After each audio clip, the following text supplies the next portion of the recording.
You're watching Oilers Nation every day with Tyler Yaremchuk. Your one-stop shop for all things Oilers. Worried about a 4-game winning streak. Same team that once won 16, 4-0. Let's get into it with the lead.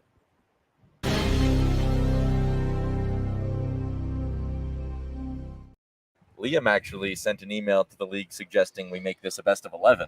Yeah, because the Oilers it doesn't matter how many they need to win. They'll win them all in a row anyway. So I'm actually extremely calm today. I woke up peacefully, rolled over, went on my Betway app. Leon 2+ points. McDavid 2+ points. Oilers puck line, Oilers 2.5. It doesn't matter. Easy win tonight coming up. What evidence is there to prove that they will not win tonight? They've played the Panthers 5 times so far this season. Yeah. They may not have won one. They are currently 0-5, yes. But I think we're well on our way to a sweet, sweet victory. I really like DJ Bean's kind of line of thinking of this is an Oilers team that really makes no sense. No, a lot of this doesn't make sense. Life itself. Reverse sweeping the Panthers would also not make any sense at all. So in a way, it makes perfect sense. It does. And Chris Knobloch had a good line this morning in his what would you call that, pre-game interview, I suppose, saying how hopefully Zach Hyman can write a storybook about the kind of turnaround that the Oilers are going to do. And I mean, hey, even if the Oilers don't turn this thing around, I think there's plenty of books Zach Hyman can write about with this season. Yeah, probably. Funded by his parents. Well, yeah, of course. All right. Anyways, welcome into a Sherwood Ford Giant Game Day edition of the show, live from the Sports Closet studio. Hopefully, this isn't the last time we get to do a show live from this arena. And we were having a conversation yesterday with the ON radio guys before we went live with that pod, and it was like, God, you can kind of get lulled into a little bit of like, especially with what a grind these last few months have been, like, put me out of my misery. Like, just rip the Band-Aid off. And there's a part of me that's a little concerned. Maybe that's what this team is feeling right now as well. It's just a bit of like, God, just put us out of our misery. But then I told Rick, I was like, but I really don't want the Stanley Cup being lifted here. And I don't think if you're the Oilers, you want the Stanley Cup lifted in your barn and champagne being popped in your visitors' locker room, but in your arena, right? You don't want to have to sit and watch that. So I think there is enough motivation tonight for the Edmonton Oilers to go out and play really damn hard in front of this crowd and try to get one win. And then I kind of told Rick, it was like, not that you're expecting him to win the series, but just go out and treat tonight like a Game 7. Like, you need to win it. They won't win it on your home ice. And like, all right. And then I was like, but then you kind of will get to Game 5, right? And it's like, well, if you can just play one good road game, a Game 6 back here would be electric. And then if there's a Game 6 back here, oh, baby, you've swung. And you can very easily let the snowball start rolling down the hill of positivity, even though that kind of thought exercise starts with a just put me out of my misery at some point.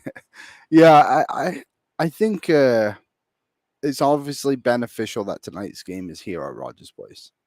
That's the good way to kind of start things off here. And like, the Oilers have a lot to lose, but also nothing to lose at all in the same breath. Like, everyone just fully expects them now to roll over and die. And I'm in the same mentality as you a little bit. If it's like, okay, like, if they're going to do it, let's just kind of move on from this. But also, like, maybe we just shouldn't think that about this team at all. There's been so many moments this season where it's been like, all right, they're done. We've traded everyone on this team multiple times after what happened at the start of the season. Then they go win 8 games in a row, go win 16 in a row. They beat Dallas when everyone thought they weren't going to. They overcome Vancouver, who were probably a bit more resilient than we all wanted to give them credit for, and they were sick. And then they just absolutely roll over the LA Kings and go into their barn and win 2 huge games. Like, there really should be a lot more belief just on this team in general. Obviously, the opponent is extremely difficult and playing very well. But from an Oilers perspective, one big thing to take away from last game is the fact they scored 3 goals. I know none of them were from your usual suspects, but they got 3 goals against Sergei Bobrovsky, which has been an absolute challenge. And none of them came from your big guns. Yeah, so that's something to look ahead tonight. And I just can't see McDavid and Draisaitl just rolling over and dying. But I really can't. Did you see they had Duncan Keith in the room yesterday? I did see that. I want to talk a little bit more about that. It's our coverage of the final. It's brought to you by Fountain Tire. More than just tires, they offer a wide range of auto repair services from their expert mechanics. Visit fountaintire.com to find out more info about all the mechanical services that they offer. Chris Knobloch and the guys kind of talking a little bit about some of the, you got to take it one game at a time, but having Duncan Keith come into the room, he was on a team that was down 3-0 for the Vancouver Canucks. They come back and force game 7, and they lose in OT. I think it was that Alex Burrows slapshot goal that ends it. But as much as you need to take this a one game, one period, one shift at a time, there is nothing wrong with having a guy in Duncan Keith come in and say, hey, it's possible. It's been done before. Yeah, and it's going to be incredibly difficult, but it really is just about win tonight. And then win the first period. Yeah, and then get on to game 5 and see what happens from there. But Chris Knobloch today said he's excited for the next 10 days. So either the Oilers win a few or he's got a nice trip to Cabo booked. One of the two is happening. Maybe both. All right, there you go. We're going to have more stuff going on around the rink. Zach's going to swing by in a little bit. But for now, let's get to our daily appearance from our Daily Faceoff insider, Frank Seravalli. Frank's appearance is brought to you by Horse Racing Alberta. Exciting live thoroughbred action every Friday, 6:15, every Saturday at 3:45. You can check them out at thehorses.com. Just give us a second here as we get set for our guy, Frank Seravalli, to pop onto the show. Frank, oh boy, Oilers are in a bit Oilers are in a bit of a pickle here heading into this game 4 here. Liam's saying it's a good thing it's on home ice, and I think I kind of agree with that in the sense there's motivation behind not wanting to see the cup get raised in your own building, right? Or is there a motivation in not having to go travel to Florida? That's the motivation that I'd be a little bit afraid of. And it's not motivation, but it's just like relief in some ways, right? Yeah. The Florida Panthers are going home either way. They don't care whether it's with the cup or with a chance to win the cup on home ice in game 5 on Tuesday. So they're good either way. I've heard you guys sort of run through the typical cliches, so I'll save you from that. But there's just sometimes you get a feel, and sometimes it means nothing, right? Like, I'm thinking about different Stanley Cup finals that I've covered, and I haven't covered a sweep, but I've been at a couple different 3-0 games where teams have had a chance to send it back hurtling across the continent, and there's always kind of been this belief. Not to say the Oilers don't have it, I'm not feeling it. There's a vibe. We talked about this yesterday. They were on the ice. A lot of slumped over bodies. A lot of that team's really good over there. And not to say that none of those things are true. It's just the feel from 2-1, the feel from 1-1. It's not the same at 3-0, and it's hard to kind of wrap your brain around that. Yeah, at the same time, I mean, if the sport was easy to predict, I think a lot of people looked at last game and were like, this is a game the Oilers at game 3. They're going to come out. Crowd's going to fuel them. This is the one they win, and it doesn't end up going that way. So I just hung up with an NHL head coach right now who just said, if there's one team that can beat you 4 straight, it's this one. And if there's one team, this was our lead today, like if there's one team that can do something so, as DJ put it, silly, as silly as that, it's the Oilers. Like, they haven't made sense silly all year. Yeah, it's been a ridiculous season, to be honest. It really has. I do think one thing that is important, we talked about taking it like one game, one period at a time. I think for the sake of the crowd, you have to come out flying. You need to score that first goal. You need to not be in a hole. Yeah. Or else it's going to be ugly. Because if it's 2, like this place was, when it was 4-1, I mean, it was pin drop quiet. Yep. And look, that's not criticism of the fans. That is, you got to play better. Well, Draisaitl had that quote. I think it was him anyway that said, "Yeah, it's going to be great to see what Rogers Place is and how special that will be, but we have to make it special." And they simply just didn't for most of it, and then had that comeback and the bit of a belief. But tonight, they gotta figure it out early. They can't just rely on a power play that isn't working. Like, if McDavid or Draisaitl gets one of the first 2 goals, I think this place would be buzzing. Yep. And the whole team too. Like, 2 guys who have. Knobloch doesn't want to say they've been struggling, but I mean, they're not scoring, so I would say they're struggling. I don't think they're struggling, by the way. But when we talk I about think a little bit. I think of 5-on-5. Yeah, Connor's been fine, but I think there's been a few things with Draisaitl. Like, I mean, that first goal last game, he was kind of just coasting for a bit, then did the whole, like, oh, shit, got to get back into play here. And, there's been some disappointing moments for sure. All right, speaking of this game tonight, we've kind of heard Paul Maurice talk today, and I like the line. What was the line you tweeted out where he was kind of like, if you can't enjoy this morning skating this day, It feels like the Panthers are like in like win mode, like they're taking everything in, like yeah, we're right there. Well, they are. And they should be. But you can't ignore that, right? Yeah. Like to sit here and kind of walk through or go through the paces of today and be like, oh man, just another day. Like Paul Maurice has been at this since 1995 in the NHL.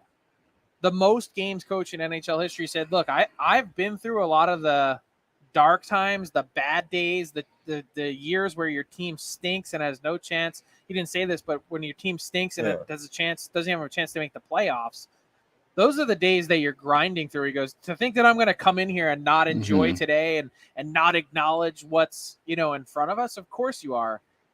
It's not human nature. You have to acknowledge it. So I think they've actually handled that part of it really well. That is the toughest part. It's kind of like, Tyler, you and I golfers. Liam, are you a golfer? I try my best. Okay. Well, we all try our best because that's what golf is. But when, you hit a great drive and you've got 70 yards to go and a ginormous green and you're so horny for it that you hit the ball fat. Yeah. That's what you do. That's what the Panthers have to try and avoid, is being so amped up and so in the moment that you want it. He talked about this, you want it so bad that before the moment even gets there, you've sort of already crushed it. Yeah. Chris Knobloch said something, I think it must have been after the game, that the Oilers have proven that they can beat this team, but they haven't all. Have you seen moments? They have not proven they can beat this team. Yes. They have proven that they can play with this team. That's a big difference. So do you think that, how do I word it then? Like, do you think they can win tonight? I guess is the question. Of course they can win tonight. We just watched the NBA Finals last night. Mm-hmm. Yeah. The Dallas Mavericks crushed the Boston Celtics. Same exact situation. Larry O'Brien trophy in the building. They have a chance to keep the lock on the trunk of the Stanley Cup tonight. Can they do it? Of course they can. They've got some of the best players on planet Earth. They've got a home building that wants to see this season continue. Mm-hmm. There's tons of reasons to think that they can, but we're also maybe discounting, and this is one thing that I think this show hasn't done that, but in general, the Panthers are doing things to the Oilers that no one has done to them all season. And I think you have to acknowledge the reality of that. Yeah. There's one other layer that we need to address that could help the Oilers tonight. Fernando Pisani will be in the building. The hockey gods are speaking to us. That's all I'm going to say. The Oilers were down 2-0 in 2006, right? And they were down 3-1 as well. And then they went But they were not down 3-0. They were not down 3-0, but that just goes back to taking the game at a time. Because if you win tonight, then you can start to do the 06 thing. Look, it's only happened 4 times in NHL history. Yeah. I was at all 7 games for one of those 4. The oddity of that 3-0 lopsided Flyers-Bruins in 2010. Mm-hmm. I don't get all the same vibes. I certainly get some of them, which were some of these games were really so close that it was odd that one team could gain that big of an advantage on the series scoreboard. Who had home ice in that series? The Bruins. Game 7 was in Boston, and the craziest part about that Game 7 is the Flyers were down 3-0 in the series. They were down 3-0 in the first period of Game 7. Wow. And won Game 7. Yeah. That is something. At what point in that series, and I feel like I know the answer to this, in that series, did you feel like, oh, this is flipped? Is it after you make it 3-2? It's probably not until you're halfway through Game 6 that you go, oh, man, this is a real possibility. Yeah. And the funny thing is, thinking back to Game 3, that's actually what the vibe was in this building. No one in here believed until it was 4-3. The Pete Blackburn said on his show yesterday that next goal wins the series in that Game 3. 4-3. Obviously, no one scored, so they just ended the series, I guess. But would have been kind of crazy. That's a big reach for me. Yeah, totally. Especially with how well the Panthers have played and how good Bobrovsky has been. But it was interesting to me with 90 seconds left that it was like even some fans were trying to will other fans to stand up. And it was like, guys, you're right there. Mm-hmm.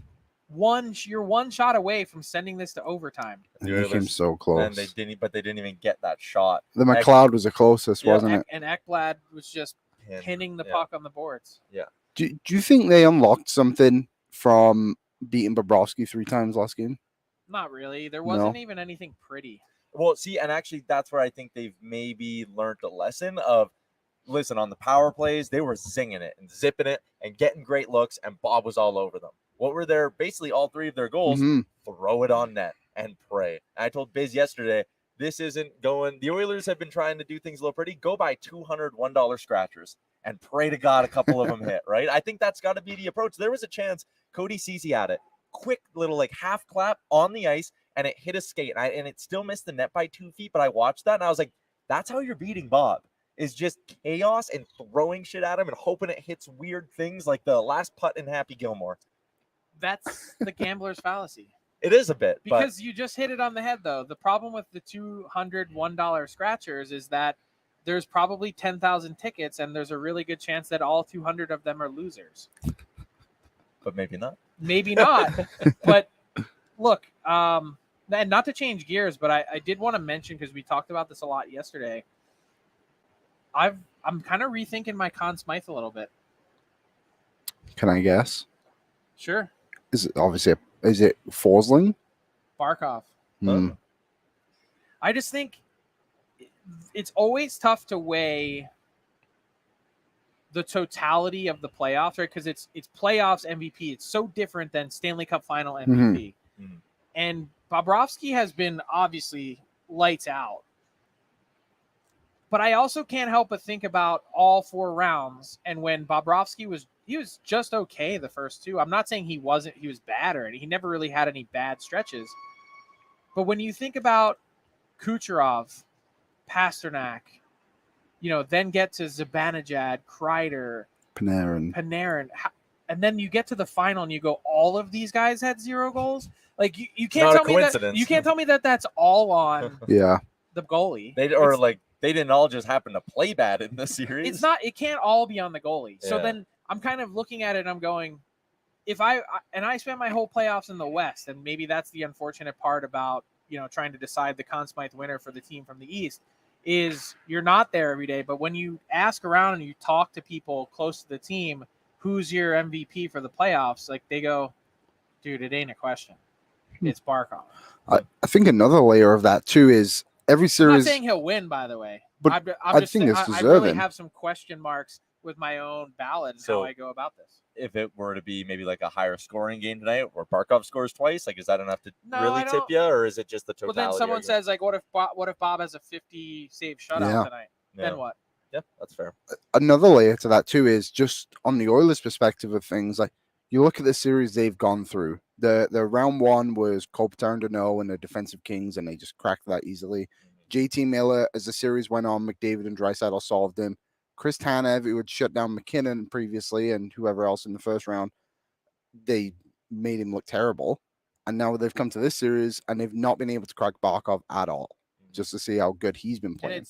And it's that stat that I brought up yesterday, the first time since the Sharks series in 2017 that Draisaitl's gone 3 straight games. Yeah. I mean, crazy. That's not an accident. Like, it has to come back to Barkov, doesn't it?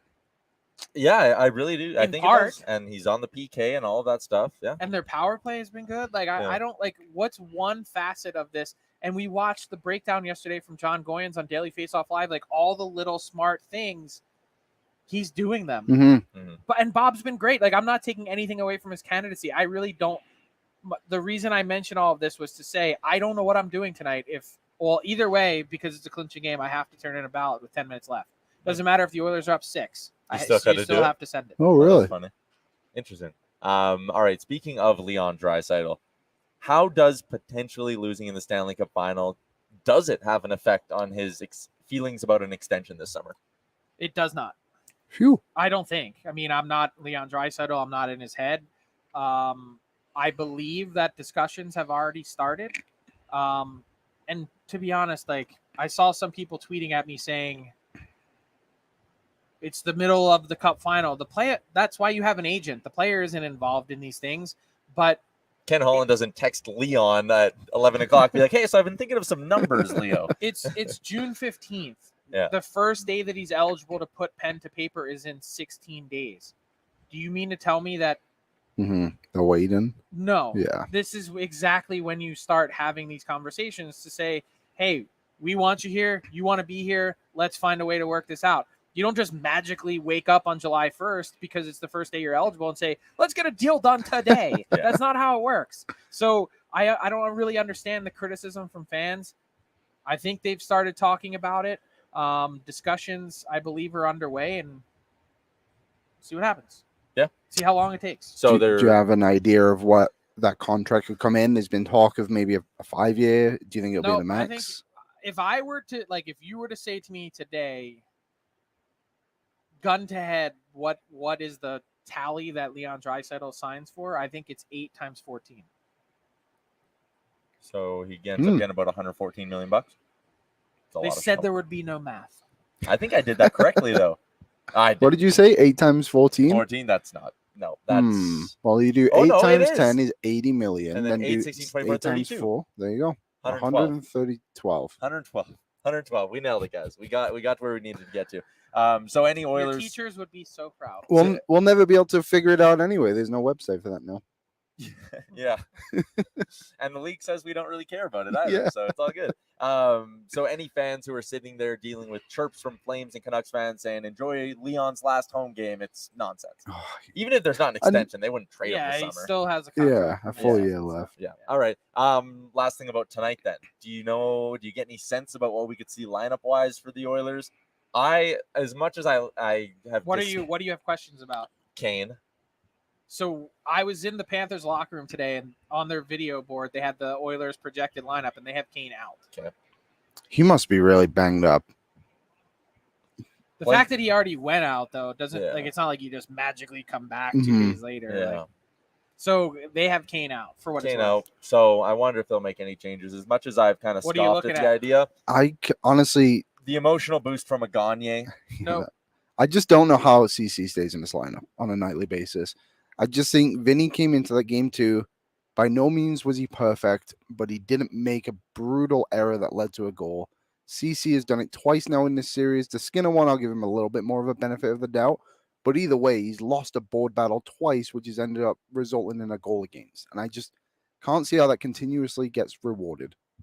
All right, Frank, we are going to let you go. As always, appreciate you hopping on, man. Thanks for doing this, and enjoy the game tonight. Maybe we'll have another show. See you guys. See ya. There you go. Frank Seravalli off into the night. His appearance brought to you by the horses at Century Mile every Friday, every Saturday. Exciting live thoroughbred racing. You can find out more info by visiting them online at thehorses.com. We are going to continue along with a Sherwood Ford Giant Game Day edition of the show. Liam, where should we go to next? We got some comments in the YouTube chat. Should we dig into that? Sure. Let's do that. Let's get into the YouTube chat. It's brought to you by our friends at Charm Diamond Centers, home of the Charm Masterpiece program, where you can get a custom ring built and delivered in less than 4 weeks. CharmDiamondCenters.com. Let's dig into what's going on. Curtis says Vinny and Broberg in, Nurse and CC out. I'm pretty sure that would leave them with 5 defensemen. So unlikely. Broberg play. Unlikely, Curtis. 14-5. Rick did say that yesterday. Jay said, I don't get Frank's hate for Gagne. He played good this year. Yeah, again, if you're doing it mainly for the emotional boost it's going to give the guys, and you give them a couple shifts to buzz around and get the bench fired up. That's what you're trying to do with the Sam Gagne. You're not putting him in there because you think he's going to score you 2 goals. I don't think it's a hate from Frank by any means. If Frank is a very realistic person, isn't going to beat around the bush. Yep. People correcting our math. Very good. Thank you. 8x14. I signed that all day for Leon. Yeah, and I would assume that means McDavid is 15x8. Yeah, probably. Just a little step and then, up. Highest paid player in the league, and then Boosh, whatever. Boosh will probably get to double digits. Yeah, there's gonna have to be some movement to make those things work. But another thing people need to remember is the cap is just gonna keep going up. Yeah. So I know those numbers sound alarming, and everyone's gonna be like, "How can you afford anything? Look at the Leafs." And it's like, yeah, well, this is different. Yeah, another thing that I would probably like to see the Oilers do, and actually I really don't want to turn this into off-season talk, but I'll just say this. Try to go with a little bit of term for Holloway and Broberg, because if you're signing these big expensive extensions in the next 2 summers, if you can get 2 or 3 years of a top 4D and a top 6 winger at a relatively cheap contract, I think it's kind of important to do that. Especially Broberg. I would try to line up Broberg Maybe give I'd maybe give him a little more. I was gonna say try to line him up with the end of Ekholm, but you can push it a little bit further than that. Ekholm only has one more year. Yeah, it's next year. Next year. Isn't it next year and one more? I think it's just one. This year and maybe they would have updated the thing and maybe I'm misreading it. They've moved the year on cap. Okay, yeah, already. So it is 2. So yeah, Ekholm has 2 more years. Broberg obviously he's an RFA. So yeah, I'd go 2 years with Broberg. 2 by probably like 1.5 is what it's going to come out to. Yeah, whatever it is, Yep. He's proven he can be a top 4 defenseman and play the I would minutes. do the same thing with Holloway, trying to line him up with the end of Evander Kane, give him like a 2 by 1.75 kind of thing. But we have lots of time throughout the summer to talk about that. For now, it is a Sherwood Ford Giant Game Day edition of the show. Let's get into things a little bit more. Liam, God, should we do keys to victory?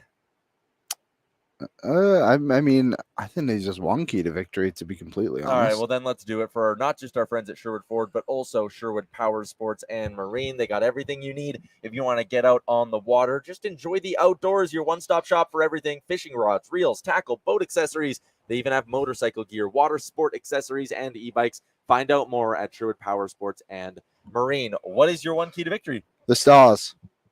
Big boys. They got to show up. Big they boys need on a some big goals stage. for them. We got a goal from them last game. We would have at least tied and Yeah. gone overtime, but they didn't come through. I don't even need it to be on the power play. It can be any time of the game for me. It doesn't matter. But they need to be the Oilers' best players tonight, because that's honestly their only way they're gonna win. Yeah, I think for me, my key to victory is going to be scoring first. Yeah. I think that's massive heading into this game. Like, you got to be dialed in early, and you have to get this crowd behind you early. I remember being at that game 4 against Colorado, and they go down in that game, and you're just kind of sitting there in the crowd, and you're like, shit, like, I'm going to watch them lose the West in this building. Like, it sucks. You're kind of just too bummed out about the run to really be that fired up. But then Cassian scored to tie it up. It was late in the third. Bang! Big goal. I remember going nuts in the stands, and then it's tied, and you start to have the thoughts. It's like, this next goal wins. If you get this one, this thing's going back to Colorado. Yeah. And, like, you need to allow this crowd to thrive off their optimistic thoughts and not let anything pessimistic creep in, because that's where you're going to get this place feeling like a bit of a library.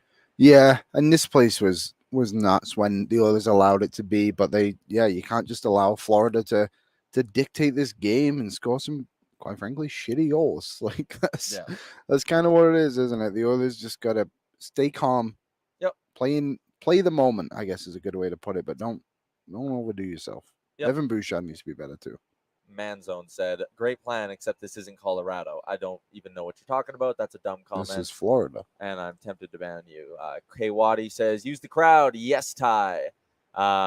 Victory, keys to victory, no effing mental mistakes. I think that's fair as well. Naeem, makes me angry we watch CC fumble around all year instead of playing Broberg. Yeah, that's totally fair. But you could also say he needed to go play the 20 minutes a night down in Baco. I don't think Broberg would be the player he is right now if it wasn't for Cody Ceci. In a funny little way. We had another key to victory in there. Raya says, just keep shooting, man. I hope the power play has some chances. Dry one time or two predictable. McDavid needs to shoot like he did in his 60-goal season. Tired Draisaitl says, key, have fun. Don't overthink and let the fear of making mistakes make you hesitant. I think that's a decent one. Troy Stetcher, keys to victory. Do exactly what you said in the last half of the third. Get nasty. Get in front of the net. Make it so Bob can't see the puck. That is how we come in and win. Decent keys to victory there as well. We're going to continue along with the show. Probably going to go for about another 20 minutes here, but we do have another appearance. This one is on the Star Mechanical guest line. Edmonton's #1 plumbing and heating company. You can find out more about them online at starmechanical.ca. They do residential. They do commercial. They really can't do it all, and they've been doing it all in the Edmonton area for 20 years. Do you want a fun update on Red, who he came over when my roof was leaking.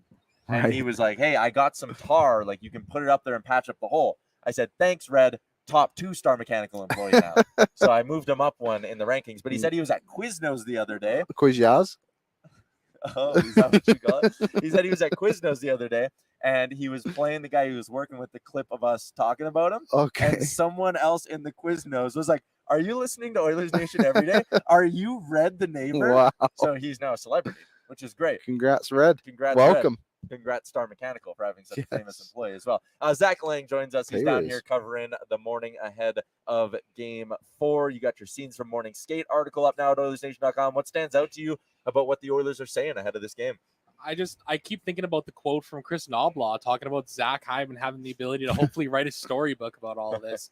I just thought that was a really cool quote. You know what, Tyler? It was pretty quiet around things today. You know, It was a very optional skate. There was only 3 guys that ended up in the locker room for media availabilities. So, you know, I'm taking that as everybody's focused and trying to get geared up in their own ways for the big game tonight. So it's going to be interesting to see what happens. I'll have another piece coming this afternoon about some stuff Paul Maurice talked about. And, you know, there being 2 real energy sources here in Edmonton tonight. You know, you've got desperation from the Edmonton Oilers and you've got desire from the Florida Panthers. So took a look at that. And it was interesting. He talked about, you know, growing up as a kid, his dream of winning the Stanley Cup and when it started, and being in Sault Ste. Marie, seeing Wayne Gretzky and Paul Coffey playing for the Sioux Greyhounds. So it's kind of an interesting little connection there. He is a fascinating man to listen to speak. Eh? Yeah. Incredible.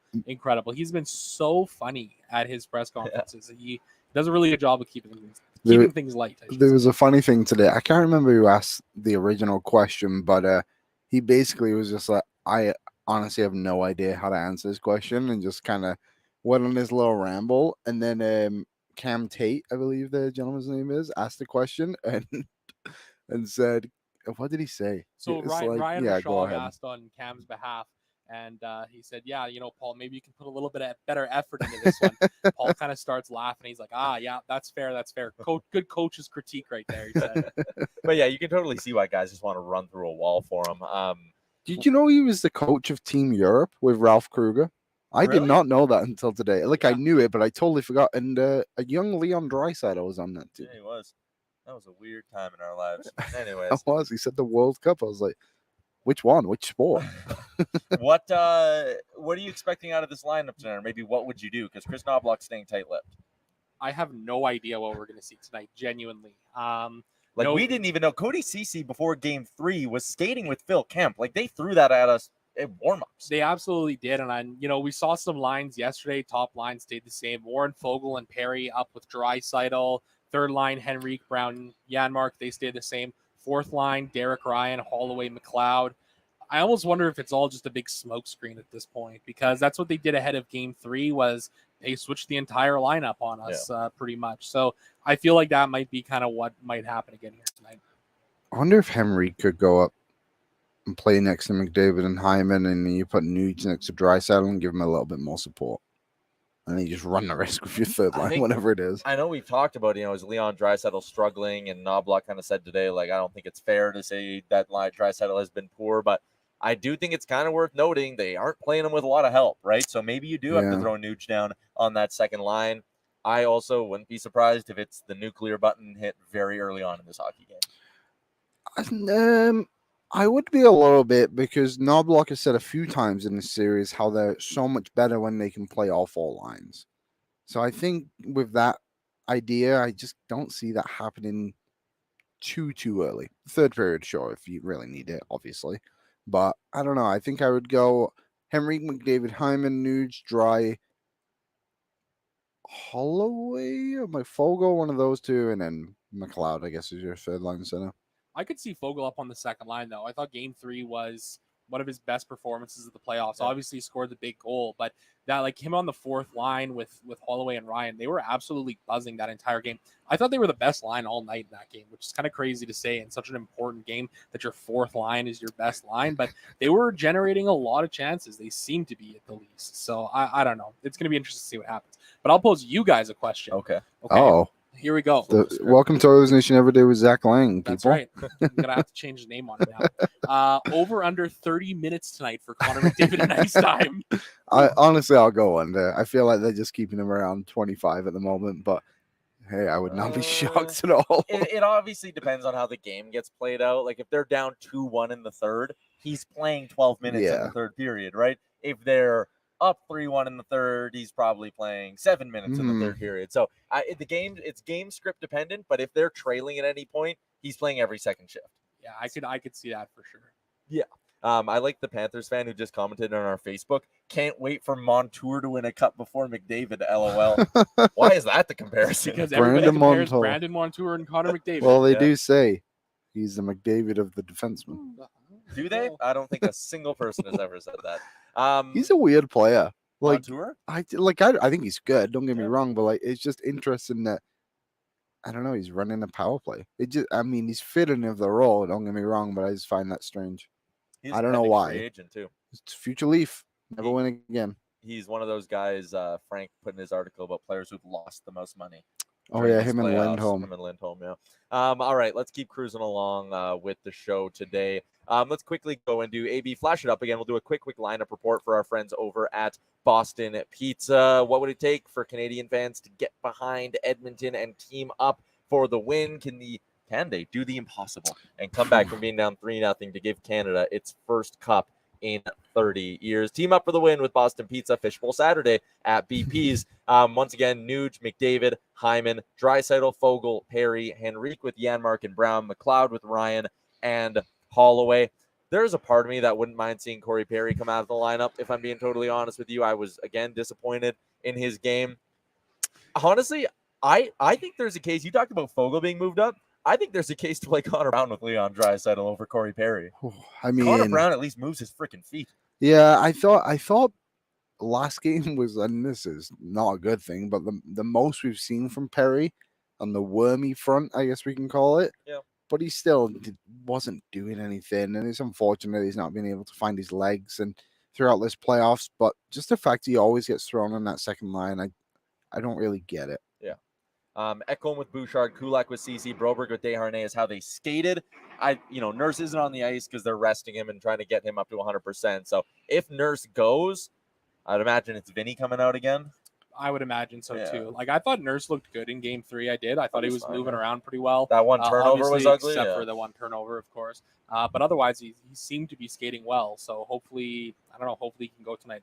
Yeah, hopefully he can go. But like Frank said, sounds unlikely that Evander Kane is going to be able to go. The lineup for the Florida Panthers: Barkov with Rodriguez and Reinhart, Bennett with Verhaeghe and Kachuk, Lundell, Luosterainen, Tarasenko is the third line. That third line looked good last game, scored a goal. Stenlund, Lorentz, and Okposo. On the blue line, it's Forsling and Ekblad, Mikkola and Montour, and Ekman Larson with Dmitry Kulikov. Obviously, you know who the starting goalies are. It's Bob versus Skinner. How do you think the Oilers should approach trying to beat Bob? Do they need to keep, trying to just get grade A's, or do you maybe subscribe to what I've been saying, which is just pray for chaos and try to get lucky? Shoot from everywhere. Okay. I mean, you take a look at how those third period goals were scored. Philip Broberg takes an odd angle shot that ping pongs home. Brett Kulak point shot gets tipped in front by Ryan McLeod. Those are the kind of goals you have to score in the playoffs. I mean, I think they're doing all of the right things offensively. It's just, and I get that it's kind of a loser mentality to say, but like Bobrovsky is having an all-time Stanley Cup Finals performance here. Yep. He is playing unbelievable hockey. It's a 953. So it's ridiculous. It really is. Like they're to a certain extent getting goalied here. So just kind of got to keep on them. And I mean, I think if anything, Game 3 showed that they can get to him and they can get pucks past him. Yep. I agree with that. Zach, appreciate your time, man. Thanks for hopping on. Enjoy covering another Stanley Cup final game tonight. I'm looking forward to it. Thanks for having me, guys. There is our boy Zack Lang. Shout out to both Boston Pizza and Star Mechanical for that one. Team up for the win this spring with Boston Pizza, and hopefully this thing ain't over tonight and we can get a few more hockey games in the 2024 season. Regardless, Liam, like run's been awesome, and I was even thinking like we were chatting with Tommy Gazzoli yesterday down in the media workroom, and it was like, oh man, we would have been 8 weeks into hardcore off-season trade hypotheticals, free agent look-aheads by now. It is going to make whatever happens here. If the series goes another week, I'm going to be thrilled and I will love it. If the series ends in the next 2-3 nights here, being able to start off-season coverage from our perspective on June 16th or 17th, infinitely better than the other way. I don't want to go back to the old life. Yeah, it's nice to be living this new ways, Tyler. And I only know the players that are on Frank's lists if they're an Oiler. That's literally the only way I've been able to figure it out. So excited to open them up. Yep. You should open them up too if you're cheering for another team. But like we're basically gonna have 2 weeks until free agency starts, and then off to Kelowna. One of us. I don't know. Do you want to come? I'm good. I don't need to go. All right, let's continue along and get to some betting talk for our friends at Betway, where you can get a $200 free bet. If your first bet loses, simply go to Betway, place a wager with no minimum amount required, and if your first bet loses, you will get a bonus bet to keep on going at it and keep betting on your favorite sports. How do you sign up? You scan the QR code that is on your screen right now. This offer not available in Ontario. 19 plus, please play responsibly. What do you like tonight? I know you joked about a bunch of things you're hammering off the jump. I am betting on Oilers to score first tonight. It's I think minus 120 is the odds on that. They need to score first. That is me doing my part to will them into that. So I'm going to bet on the Oilers scoring first tonight. I'm also probably going to go in on a Connor McDavid goal. I don't think he goes the entire cup final without finding the back of the net. I just want one thing, but I'm afraid to bet it because I've been betting it the whole way. So I will go with a dry goal. Dry goal? Yeah, maybe sneak in some power play points if I can find them on Betway. I don't hate the power play goal, spray and pray. Like, again, they're kind of due for something. So if you just flood the board and they get a power play goal, you're going to end up coming out ahead and making some money. Power play's got to be good tonight. Big Gun's got to be good tonight. Stuart Skinner also has to be good tonight as well. And I'm hoping that, and you had a chance to go to his scrum after game 3. I think mentally he's good enough to not let it affect him. Yeah, I mean, I'll be completely honest. It kind of weirded me out, his tone. Really? It just didn't, like, because everybody else would come in and they were visibly frustrated about what had happened, disappointed to say the least. And then Skinner came in and was just like, yeah, we'll get him. And was just like very calm about it all. And it was interesting. But he said in there, is like, if there's one team that can come back from 3-0 down, it's the Oil. And that does seem like the general thought throughout the dressing room right now. And I think rightfully so. Like we spoke about off the top, like, this team has gone through so much crap this year. They lost to San Jose Sharks. Yep. San Jose Sharks. They got a damn good coach fired in the process. Yeah. I know. Here we are. So it's hard to, I get it. It's difficult to believe sometimes right now because of what's been happening, but they've got a chance. And with Stu, I do believe he's better than he's shown. And he's not even been bad. Daniel Bryan, it's called Oilers Nation every day for a reason. We're getting a win tonight. Yeah. Thank you, Daniel Bryan. Raya's in and says, McDavid's been a passer these whole playoffs. Hyman needs to finish like he did in the regular season. So many chances for Hyman. There's pressure on all of them. Every single one of those big guns has to be way, way, way better tonight. And if there's any reason to believe that that's why the Oilers can extend this series, it's that. Like, it's been 3 games now of them being whisper quiet offensively. Something's got to give here. Something absolutely has to give. I don't think it's fair to say McDavid has been a passer the whole playoffs. I think maybe I'm forgetting a little bit back from earlier in the playoffs, but last game he had that great chance in the slot on the power play and was stopped. Like, the Panthers are just doing such a good job of keeping him on the outside. Like, if he was shooting half the shots, they'd be kind of pointless. Yep, that's fair. Adam Brown seems loose. Maybe he gets elevated up a few shifts at least. Like I said with Zach, I'd be very tempted to start playing Connor Brown with a bit of skill. I think he's moving pretty good. Why not? You got to try something. Earned, here. not given. Earned, not given. So why not? Why not? And he seems like a guy who is a great teammate. You know, there was comments on Nurse after that game, and even this morning, again, just reiterating what everyone else said. Like, we believe, like, we know what we can do, and I feel like he has a voice in that room. So if someone like him was able to, 1, be elevated, but 2, just be involved with a goal at any point, like, I feel like that would be such a lift. Yeah, I agree. All right, we are going to wrap up this show. Before we go, need to give one more plug. A big shout out to our friends at Wilhauk Beef Jerky. It's Alberta's best tasting beef jerky. You can check them out online, wilhaukbeefjerky.com. They got 3 locations around Edmonton, Leduc, Spruce Grove, and the kiosk in West Edmonton Mall. We really should have brought some and distributed some of the other media. Be like, hey, this is the best stuff in Alberta. Best stuff in Alberta. Could have made some friends. Yeah. Also, no one threw a steak on the ice last game. Ooh. Bring your steaks, folks. Someone bring a steak. Quick question. Are you going to go to Shania Twain tonight? I am not. There's a big lineup already. Kennedy and Gina are already in it. Oh, they've been in it since noon. What the heck? Do you know what the funny thing about it is? I get it. Shania Twain, fantastic. Yeah. I saw her once before. It was amazing. You could probably stand on the outside of the fence. And hear it, yeah. And the same thing. Bring a stool to stand same. up. Like, it wouldn't make too much of a difference. But there was a big line going down, whatever that one road would be, and then you go left into the parking lot. It was Yeah. kind of like halfway down there when I was getting back here. So Jesus. people love Shania. Yeah, that's fair. I was debating. Don't going to, impress like, me much though. I was debating going to an outdoor watch party tonight, but I don't know if I will. You're not I- coming. No, I'm not coming to the game tonight. You will not be in the I building. will not be in the building. Wow. Maybe that's it. Maybe you're the curse. Won't be allowed back for Game 6 then if they happen to force it. If the Oilers win, we'll probably do a little something tomorrow. So stay posted on that front. Hopefully this series ain't dead yet. Hopefully it ain't dead yet. Yeah, I don't think it is. You got to believe. At the end of the day, like I was just looking around as you were kind of talking, looking at the Stanley Cup Final decal Mhm. up on the wall, looking at the orange pom-poms, Stanley Cup Final logo on the TV, That big thing. the big Stanley Cup Final banner up there. Like, Should I turn the God. camera? We can zoom in to end the show on that.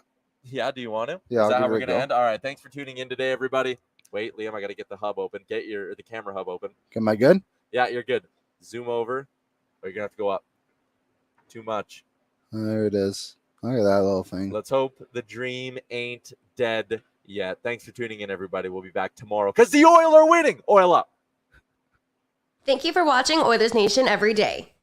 Hit the subscribe button to never miss a show. And for more, visit Oilersnation.com.